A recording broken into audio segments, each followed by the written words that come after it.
So Matt, you just dropped $5,000 to hang with Alex Hormozi in Vegas. And most people think dropshippers are broke teenagers selling $10 phone cases from their mom's basement. What the hell were you doing there? Just buying information, cheat coding the system, you know me. Set the scene for me, man. What was the caliber of people at the event? What were your first impressions walking in the room? So I grab an Uber from my hotel in Vegas. I pull up, and the people person, his name's Frank. He literally comes to my Uber and opens the door and welcomes me out of my Uber.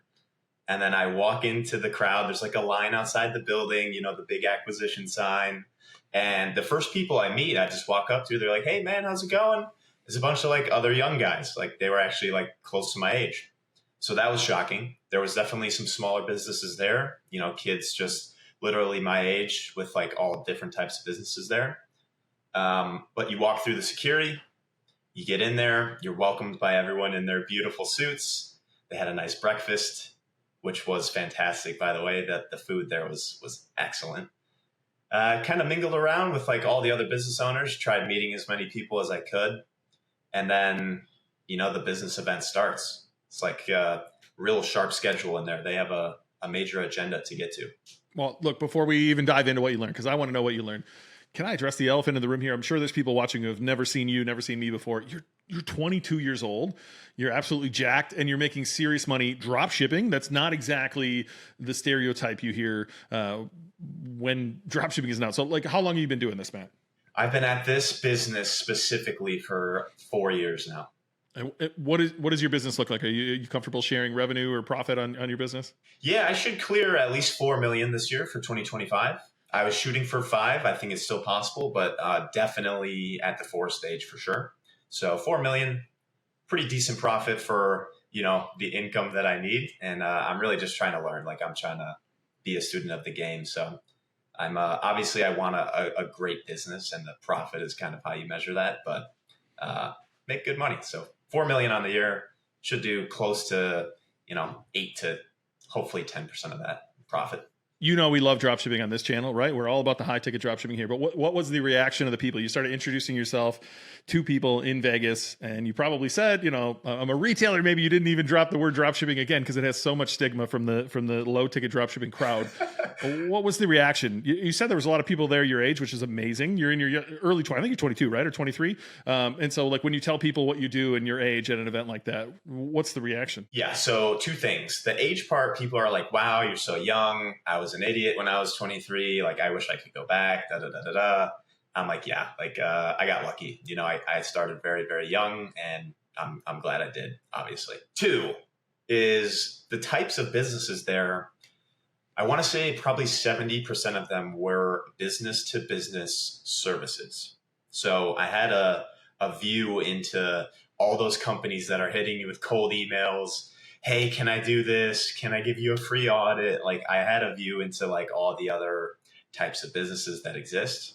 You know, this is the only business I've actually run. So I'm pretty used to the whole e-commerce lingo and drop shipping lingo and whatnot. But it was refreshing to like see some other business models, like different ways of businesses adding value to the whole marketplace. So it was a good variety, but like probably 70% were business to business services in one shape or another.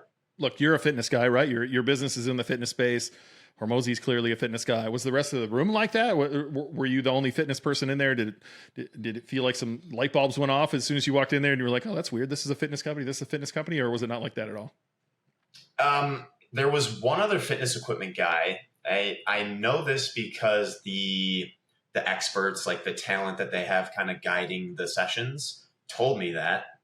He's like, you know, there's another fitness equipment guy here. And I tried finding him. Like, I'm like going up to people. Hey. I'm like going up to the most jacked guys I can find. I'm like, you must be the other fitness equipment guy. They're like, no, I sell B2B SEO services. I'm like, oh, dang. So like I tried to find him, but I didn't actually meet the other fitness equipment guy in there. So as far as fitness goes, I think it was just me and one other guy in like terms of equipment or any fitness industry business, at least as far as I know.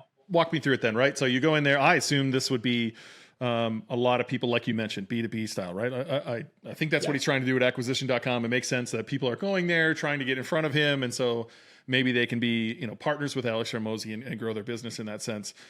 You're one of the standouts in the room that's doing something completely different, let alone your drop shipping, which again, some people have a stigma around that. What did you learn? Like what were some of the biggest takeaways that you learned from being in this event? I know before this call, you said a line that actually shocked me, that you went there with really high hopes. You went there with big expectations and they were exceeded, which is not normal. Most people who meet their gurus and go do that stuff, they come home and they're like, fuck, I didn't really want to meet that person, but you had a different experience. So talk me through some of the biggest takeaways and how you applied it to or how you're going to apply it to your business. So the event is 2 days. Day one is like fundamental business education. So I've heard a lot of the terms. I know a lot of those things, but the way that they structure it, they call it the value acceleration method. It's a streamlined approach that they take every company that they acquire, acquisition.com, it's a big private equity company. Anyone that they acquire, they take and they run this process through it to make it more valuable. So like, how do you make a valuable company? That's what everyone wants to know. I mean, really the answer is enterprise value. And there's a few ways that you can like increase the enterprise value of a company. So day one was just talks after talks, lunch breaks. They're bringing you around coffee. Like the service was spectacular. They would just bring you drinks before you even know you needed one. But the talkers followed along through a workbook. So you sit down at your seat. Everyone has a workbook, which is basically a table of contents through everything that they're going to talk about. And we go through all these exercises to say, hey, what things are important to think about and in what order. So a big thing they said is like, you got to solve the right problem at the right time. And to do that, you need to know what your constraints are. So the value acceleration method, the whole goal in the end is, or rather the implementation is to solve the business's problems for the right constraint. So you have to know what the constraint is, and then you have to prioritize all of your time, resources, and people towards that one constraint. And then your business will grow up until the next constraint. So that was like a long day. It was like 8:30 to 6:30 nonstop, other than a little lunch break of just like value, business education. How do you determine your constraints? I like this method. I like where it's going. Give the listener 1 to 2 minutes to walk through in their own business. How would you identify the constraints in your business and how are you going to attack them? Maybe, if you're willing, share what the constraints are for you in your e-commerce business. In this business that I run, it wasn't exactly clear what the constraint would be, which they're like happy to hear that you're honest. Like you don't know everything if you're coming to this event. So they're like, happy to help, of course. But they ask like basically one question every time someone doesn't know their constraint. It's, are you supply constrained or demand constrained? Really how you find out is like, if I doubled your business today, would something immediately break? So I got asked that like 7 times for every expert that I spoke to or like team member. I got asked this like every time. And I had to think about the answer because honestly, it depends who I sell to. If I sell to, we'll call it a whale, nothing's going to break. Like I could take double the leads immediately and nothing will break. Inventory, people, processes, nothing will break. Like there won't even be stress whatsoever. If I sold to, we'll call them minnows, things would start breaking. Orders would be canceled because something's not in stock. People will be upset because something was broken when it was delivered and they want to return the whole thing. Things would really start to break. So I actually had to like really ask myself a question before I could answer the supply or demand constraint question. And then that really unlocked some locks for me, because if I like think about who first, then when I'm asked this question, if I doubled your business tomorrow, would it break? No is the answer for the right customer. Then you're demand constrained, which means you have to just get more customers and like do all the things that one can do to get more customers. Yeah, there's got to be somebody listening who's going, no shit, man, you need more. All of us need more customers, right? And so like, I'm sure that wasn't super eye-opening to realize that, okay, I need to go get more customers, but the who makes a lot of sense, right? And look, specifically this business model, right? On this channel, we talk high ticket drop shipping. You're not holding inventory. You're dealing with reputable suppliers. And so while you sometimes can sell to the wrong who, and that can be issues. There's a lot of issues that don't come to you that do come in other e-commerce businesses, right? You don't have this cash conversion cycle that you're worried about. You don't have to worry about financing even more inventory to get ahead of the inventory you just sold and make sure you don't run out of stock and stay on top of this. And then, oh shit, Amazon fucked me. You don't have to worry about any of that stuff, right? And so it does kind of simplify the questions you need to ask yourself when someone's in a room like this to identify that. So you identified it down to the who, and you realize, hey, if I sell to Joe Bag of Donuts in his garage, over and over and over again. If you double Joe Bag of Donuts in his garage, I might have some issues. But if I double Small Gym Sally, I don't know what you call it, some of your avatars, right? But some of these whales who are buying for their gyms or setting up their gyms or outfitting new parts of their gyms or whatever it may be, those tend to be easier sales for you. There would be no issues. Your team could handle that. There would be no constraints on that. Does that sound accurate? 100% accurate. Yep. And so where do you go from here then, right? Now you've determined, okay, I think probably you could have come to this conclusion, right? That like, am I happier if I sell to the whales, or am I happy if I sell these onesie twosies? I bet you could have come to that conclusion too. But you can see this clear now. What's next? I had some good ideas, obviously, as you know. I just like asking other people. Where do we go from here? Is like, if you know who you want to sell to, what are we going to sell them? Well, I kind of already have that ironed out. I sell gym equipment. So it's like, can you play around with the offer? Can you create these bundles? Can you create any continuity offers? All that stuff is fun. But really, like the constraint here is like the marketing. So in a high ticket dropshipping business, as a lot of people know, it's like Google Ads is the primary, at least first sales channel, or search overall, where people are going to the internet to find products to buy for XYZ problem or solution. And the nature of this channel is you get a massive mix. It's anyone who's searching anything relevant to these products that I have on my website. So what happens is I get one over here, one over here, one over here, and I have this massive mix of customers, obviously all spending different amounts and in different time frames. So the biggest takeaway was like, and all of the experts said this, by the way, I talked to all of them. They all said the same thing. So it's like, okay, now I feel a little stupid. You need to be intentional. You need to market to that person. You need to go find that person, that ICP, they like to call it, just the who, the right customer that is in the right position to make decisions to purchase for whatever the situation is. So what that can look like, I could get more specific on, but like instead of reacting to inbound lead flow from search, just like Google, Microsoft, Yahoo, even ChatGPT, you got to flip it around. You have to intentionally target these accounts, these people. Was the advice that you got to do one or the other? Was it either or was it as Gary Vee likes to say, and? No, that was a little bit of the sticking point for me, is like, one product, one avatar, one channel. I had that in my mind, and there as like a rule. The rule, by the way, they think goes to $1 million a month. When you hear him say until $1 million, Alex Hormozi, he's not saying 1 million per year. He's saying 1 million per month before you add another sales channel. So I had this in my mind, like, I don't know, am I allowed to do this? Is this a bad decision? Whatever. But they're like, you need to think about the most effective way to apply your resources and the things that you have at hand to get the best result for X outcome. For me, being commercial buyers, search is a good one. They recommended ways to optimize that and keep it going because it is profitable. Like, they're not just going to shut that off. So there's like some steps that I have written down and happy to share that I can take to make search as a channel, a marketing channel, work better to get more of those people. And then there's like basically the whole landscape of going and hunting down the right people intentionally. Well, I definitely want to hear more about that latter part, right? Like we've talked a lot about Google Ads on this channel. You've been on this channel before talking about Google Ads. You coach a ton of the students in our course. If you're in our course or you want to be in our course and you want this guy to coach you, he's one of our coaches. So super Google valuable Ads. to have you. Yeah, super valuable to have you on the Dropship Breakthru team, right? And but like for the people who are listening to this who have maybe never heard of Matt Gemco, what do you sell? So walk me through like price points, the categories, and like your avatar. We want to target this person. Tell me what they're buying and who they are. Yep, I sell gym equipment and recovery solutions.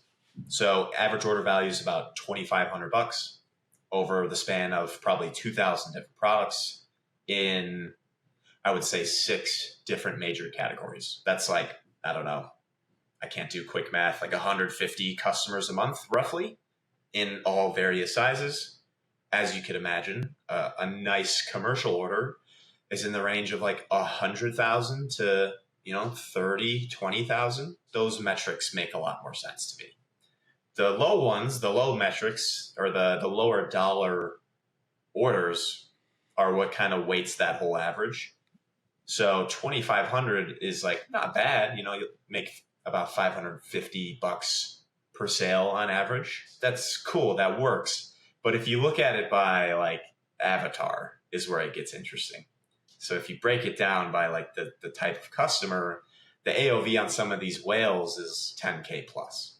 So you can find more of those businesses in a different position. Yeah, look, you're obviously following everything we teach around here, right? Sell products greater than $1,000. A $2,500 average order value is amazing. But to your point, when those whales come along and it's 10, 20, 30, $100,000 order for their gym, the process is the same, right? Your back end process is the same. Now, obviously, there's some consultation and some service involved there, but the process is the same on how you work your way through that order, right? So I'm sure there's people listening who want to have a couple questions answered, if you don't mind, Matt. How do you position yourself against the plethora of other people doing the same fucking thing as you and the big box stores and Amazon, all these people who sell roughly the same shit as you? Like, how do you even compete in the first place? It's a fair question. The internet is a big place. Amazon, to just get the behemoth out of the way, there's nobody going to be there to help you out when things inevitably go wrong. That's just the easiest sell there is. If you bought from Amazon, some of this equipment that I sell, like, good luck. You're not going to have updates. You'll order it and it'll be out of stock for 2 weeks. Little did you know, you think you got scammed by the seller and you'll end up just wondering what's going on and asking Amazon for a refund. Versus if you order from, we'll call it a specialty retailer or a distributor, if you call us, we answer. If you email us, we answer. If you live chat us, we answer. If you ask a question about any product, we have the answers for you. There are no unanswered questions. There are no unanswered like update requests. So just on service alone, we're beating Amazon. And honestly, probably 50 to 80% of other online people, just on having people here to answer questions and be product experts. But you're a product expert, right? Like you're young, but you're yoked. I should have pulled up some of the. So I called out Matt in one of my recent presentations at one of our events, and I found some pictures of Matt posing online. I should have put some of these into this call here. But your fitness background has to help, right? Like it has to help with your credibility. I assume your hiring is around people who understand this stuff too. Does that help set you apart? Not only do they answer the phone, but they actually know what they're talking about. I learned something at the event that really confirmed. I don't know if this is the answer you want to hear, but actually the way that you should hire for sales in the acquisition.com's team opinion, and now mine, because I did this on accident and now I see it. There's 3 things. It's like person. Who's the person? What traits do they have? Are they like a good employee? Are they hungry? Are they matching like the values that you carry for your company? Process is number 2. Can they do the job? Will they be a good salesperson or a good customer service person, etc.? And then product. So product is last. They're like, we're just not concerned about the product knowledge until we know that the person is the right person and that they can follow the right process. We can easily teach them about the products. We can get them up to speed way more quickly on the products than we can on like teaching them sales from ground zero or service from ground zero. So actually, I have hired and will continue to hire actually for more like experience in the role without it being related to fitness or anything. So honestly, like if you're listening to this and you really don't know anything about the products that you're thinking of selling, it's not that big of a problem. You just need to learn the process first. And the product or domain specific knowledge follows like very shortly thereafter. Well, you know me, I'm a big fan. I've got literally have the book sitting next to me. That felt very EOS friendly there, right? Right person, right seed. Do they fit your values, and do they have the capability, the want to, and are they good at the job that it entails? Does that sound pretty standard?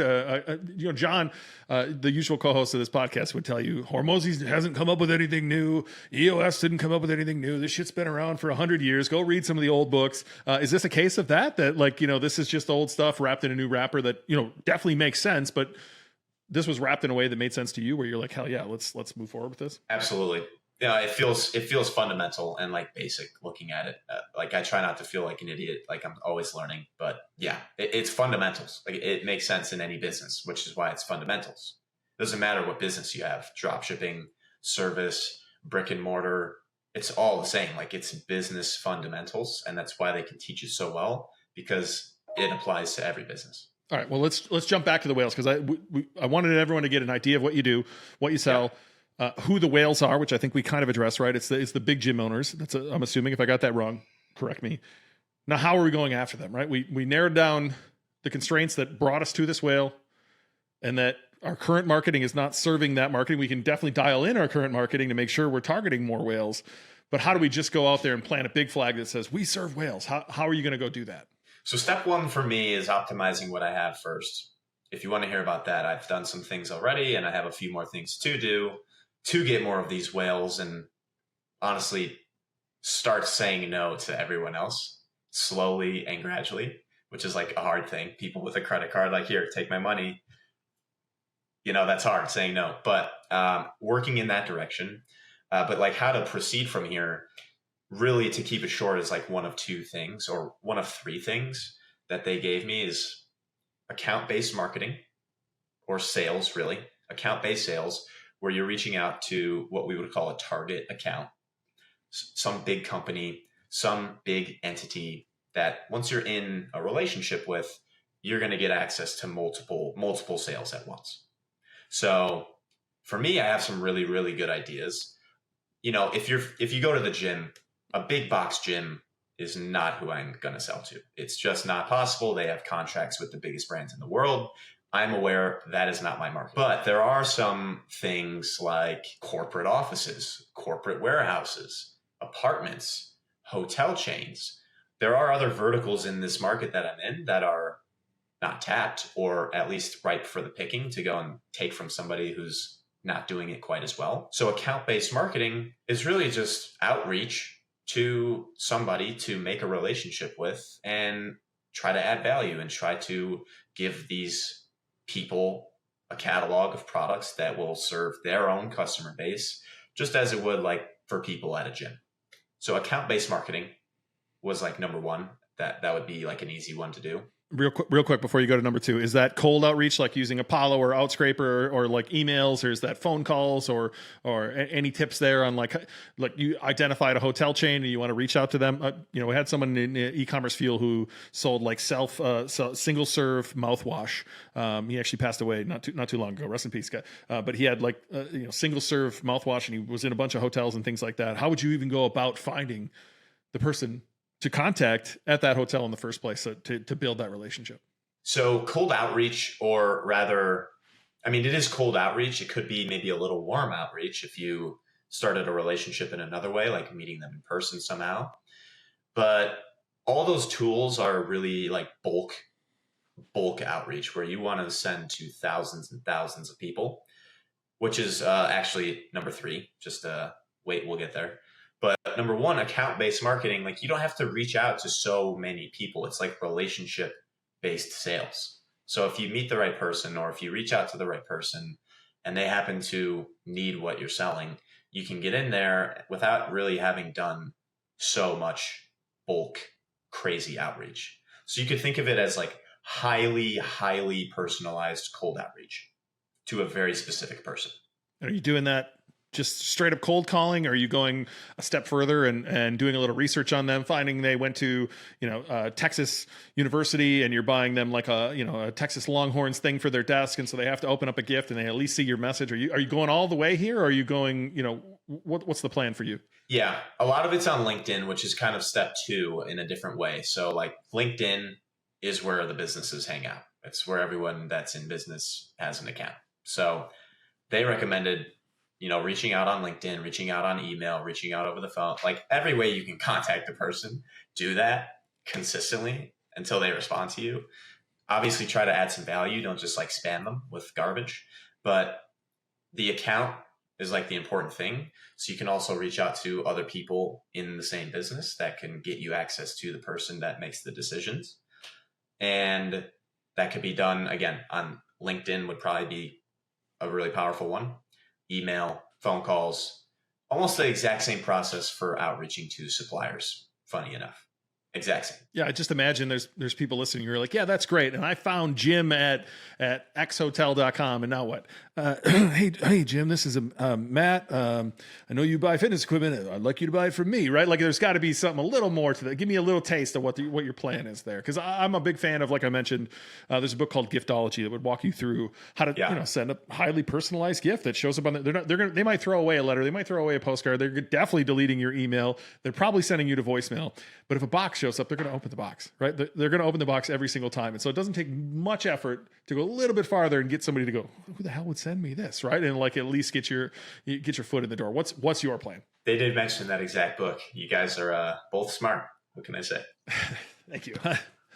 Me and Hormozi, we get mentioned a lot together, yes. So I appreciate that. Yeah, literally. No. All right, what's step two? Yeah, step two is just content on LinkedIn. So I'm already on LinkedIn to like go do outreach and whatnot to people. But what makes that even more important or more effective rather is like having a presence. So right now I don't really have a presence. Like it's really just the website and a bunch of shopping ads and text ads and various blogs across the internet. But content tailored with hooks and value and real content designed towards the target avatars, whether that be just customer testimonials that match who I'm trying to target, value like industry insights. The content that person is going to see on LinkedIn will just get attention there, and that's how it's served. And then you can even get into like advertising there and whatnot. But they recommended posting on LinkedIn content that your ICP is going to vibe with, and then that's going to probably get you customers by itself, but really it's also going to give you more domain for outreach and connecting across the platform as well. I love that. I did a presentation on this at our first live event 2-3 years ago in Minneapolis, where I think this is where we're going. Not only just content for your e-commerce store, which is great, but there's so much targeted content you can create here where it's going to just attract the people who give a shit, right? This show is literally called the Dropship Podcast. There are millions of people who see the name and go, I'm not listening to that, right? But like the people who are actually interested in learning more, they come here and they go, holy shit, BK and John, they actually know what they're talking about. And we have students on all the time, just like you, who are doing real shit and doing real numbers. And it brings in the people we want to reach, and it pushes away the people we don't want to reach, right? And so I imagine as soon as you can identify who those whales are, you can just create content that is just for them. And it's going to be way more than just like reviews and stuff. I'm sure your brain's already going wild with ideas, but you're just planting your flag and saying, I'm here for these people. And magically those people are going to see your flag. Because we see, for lack of better terms, you go everywhere today on your phone, right? You're scrolling on 15 different platforms. You're on your phone 7 to 8 hours a day. You are seeing flags everywhere. And the ones you don't care about, you just swipe by, right? Everyone's doing this stuff and you just swipe by. And then they're going to go, oh shit, like, okay, I actually want to hear what this one has to say, right? And the algorithm's going to go, they watched a little bit of Matt's video. Let's send them a little bit more of Matt's video. And then somehow the other platforms also know they've been watching Matt's video on this platform, and the other platform starts serving the stuff for you. Now you become a household name to these people. This is something I think everyone should be doing. And it kind of ties into, you mentioned before the call, they told you should have a personal brand. I think those two actually kind of tie together in some ways. Yeah. It's interest-based media, not social media. It's all shifted. Okay. IBM. I like it. Yep. Interest-based. But yeah, personal brand, very important too. They said it's a non-negotiable, so I have to get moving on some of this personal branding stuff, but not for the reason you might think, not for generating more customers. It might do that, but really it was for attracting talent. The people that you're going to have in your company to help actually solve these problems. If you can attract talent by just being 100% transparent and authentic, people that vibe with your personal brand will want to do business with you. And you mentioned that lead by example, right? Talk about your experience there at acquisition.com in Vegas. Like, how did that show up in that situation? Well, first, a really interesting point they made was like, you guys all paid good money to be here. How many of you follow the acquisition.com Instagram? Nobody raised their hand. Not one. We follow the Hormozis, but we all know of acquisition.com. So like their personal brand is driving all of the talent, probably a lot of the customers, which is not the whole point, but like all of the talent that they have in there to work there for this company. And the talent is crazy. Multi 7-figure business exiters, BlackRock employees, Starbucks marketing people. Like they have the talent. I've never seen this before. I mean, it's not saying that much. I've like I haven't even had a real job, but I was just blown away by these people. So sharp. Every question, every single presentation, they were the best speakers I've seen. They could answer any question that you had on the spot. And you're like, oh my gosh, like what? They just were so sharp. Every one of them knew just about every part of the business, but they all had their own specializations, of course. Then they're not all in the same position. So they would have marketing people, they would have strategy people, they would have ops people, they had the people, which was a good one. They had the kind of managerial people, and even the labor staff, for lack of a better word, the people cooking the food, the people cleaning up after the place. Like, you know, even they were just on the top of their game. They were dressed nice. They were the nicest people I've maybe ever like really dealt with. It was just superb. So you're tying that to personal brand, obviously, but are you also tying it to the right person stuff that we talked about earlier with the EOS or however they framed it there? Like, do you think that the values part played a bigger role here, or the personal branding, or 50-50, or some amalgamation of other things as well? You know, I'm not sure what comes first. That's an interesting question, but like the personal brand of the Hormozis is likely what drove a lot of the talent in there.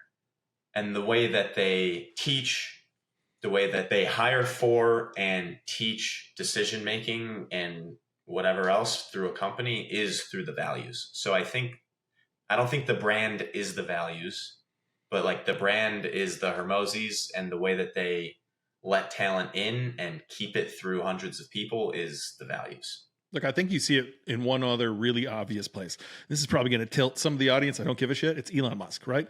Half the world hates him now magically. He's the greatest entrepreneur that's ever fucking lived. I don't really care about the other stuff. I care about the fact that he's an incredible entrepreneur. He works his face off, and the people who come work for him, are not the people who now hate him. Those were people who are not going to come work for him, right? It's people who want to work 18 hours a day and they want to problem solve. He attracts that through his personal brand of autism, I guess is what you would call it. I'm not sure what you would call it. Like he's a very special human being, and he attracts other special human beings. And so I have to like double click here, Matt. What are you going to do? What is special about Matt Gemko that is going to attract other Matt Gemkos? Because I can see it from the outside, right? And I tell you this privately all the time, that I think really highly of you. I think you're really special. I get, as you say, I gas you up more than anyone else gasses you up, probably privately and publicly.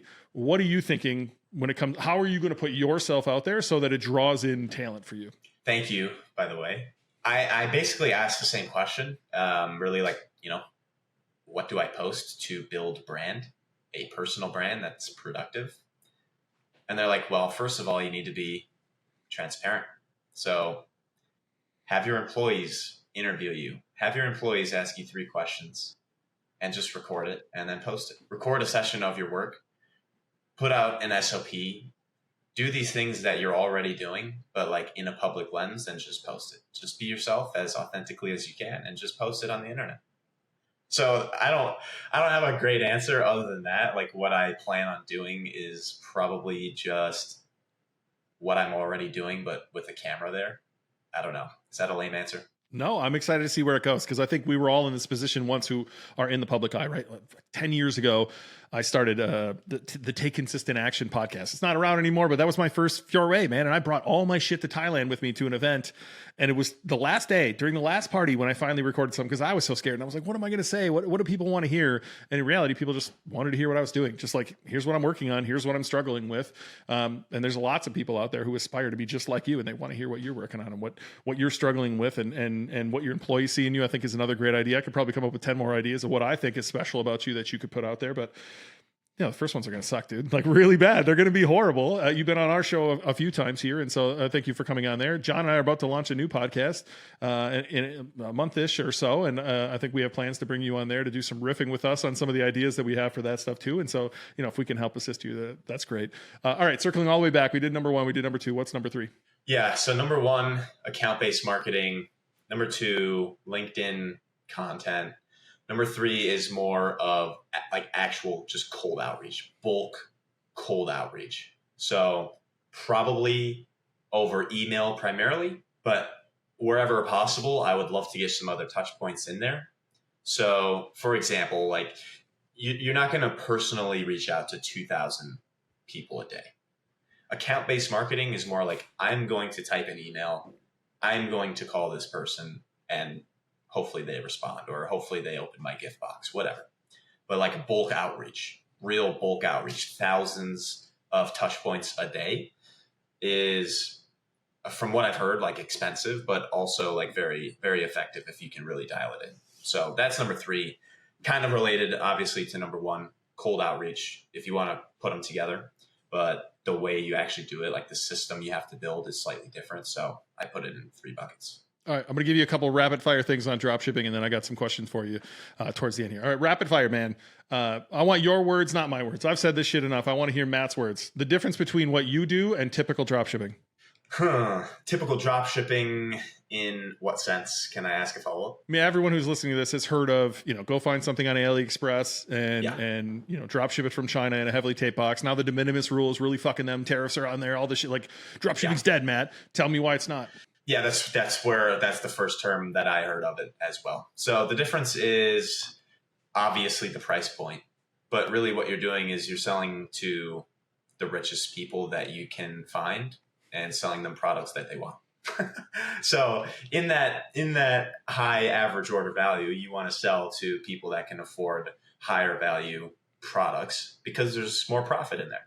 So instead of finding some cheap junk overseas that you'll never see, debatably the customers will also never see, and trying to post some TikTok content to go viral organically or hell, even pay for it. Good luck doing that.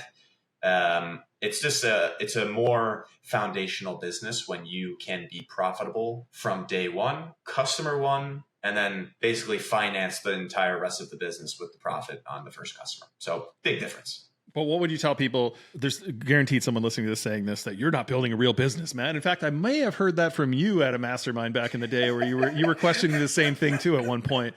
What would you say to old Matt and people who are saying you're not building a real business? Well, I would say to look at things that are involved to build a valuable company. The value acceleration method. What are the factors that an institutional private equity buyer would look at if they wanted to acquire your company? I can list you those off if you want to hear them real quick. Revenue, EBITDA, which is just profit.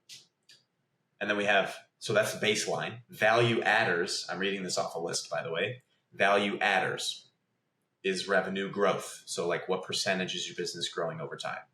Yearly revenue retention. How many of your customers keep coming back to buy? EBITDA margin. What percent of the revenue is your profit? LTV to CAC. That's basically the rate at which you're making profit versus what you're spending to generate customers. So there's a little ratio there. If it's good, that's a value adder. Now we have value subtractors, only a few here. Key man risk. That's where one person does something so essential to the business that if they left, the whole business would crash. Key client risk, same thing. If we had one customer leave, would the whole business die? Single channel risk. If we had only one sales channel or marketing channel and that stopped for whatever reason, would the business would stop. So that's a value detractor, a subtractor. And then market risk. If you're selling newspapers, that's bad. You want to go into a market that's growing. And then data. So that's the whole thing. An enterprise level private equity buyer is looking at that list of things. And if it checks off the good stuff and it doesn't check off the bad stuff, your business is valuable. So every one of those things is buildable into every business, including mine. So it is a real business. You know what I'd just say? I'd say one word. I'd say scoreboard. You're on pace for $4 million this year. You're in your 4th year. You're 23 years old and you're fucking crushing it. Of course, it's a real business. I've built and sold many of these. So have many of our students who have been on this show before. And so, yeah, I would just say scoreboard. Hopefully you don't run into too many haters. Look, you're 23 and you're already thinking super high level. Where do you see this going? What's your long-term vision for this business? Yeah, I said it at the acquisition event. I said it at the Dropship Breakthru live event. It's 100 million. I'm not married to this business. It's my first business. That's usually not how it goes. But again, I'm 23. I have my whole life. A 9-figure business is more than realistic, I think, if I just keep at it. Yeah, so you're looking for 9 figures per year, or are you looking for a 9-figure exit someday? Well, funny enough, it's about the same, because when you get past 5 million in profit, the multiple on that business really increases. So if I'm doing 100 million in revenue with, we'll say 10 to 15 million in profit, that business is probably worth 100 million. So $100 million exit and revenue per year are close to the same. So yes. So I have to ask again, you probably call me a boomer. I'm 41, so I'm a bit different in age than you. I don't understand a lot of your generation in some ways, right? I've already aged out. You teach me new words every day, brother, and I appreciate that very, very much.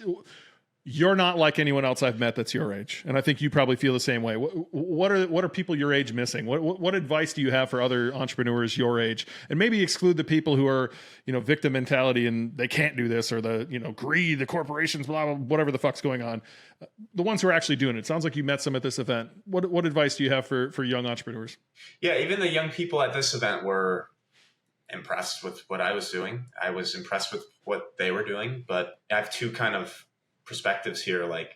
I'm a victim of the Instagram scrolling, and that's what I'm into is business. So of course I get all that Instagram fraudulent business activity. So I have a very high bar, and it's influenced by maybe fake Instagram accounts, maybe not fake. But when I go out, I just moved to a new city, Tampa, Florida. When I go out, I don't see any of that. And it's wow. This is the real world, and it's not like Instagram, that's for sure. And yeah, nobody's really like me, or at least very few.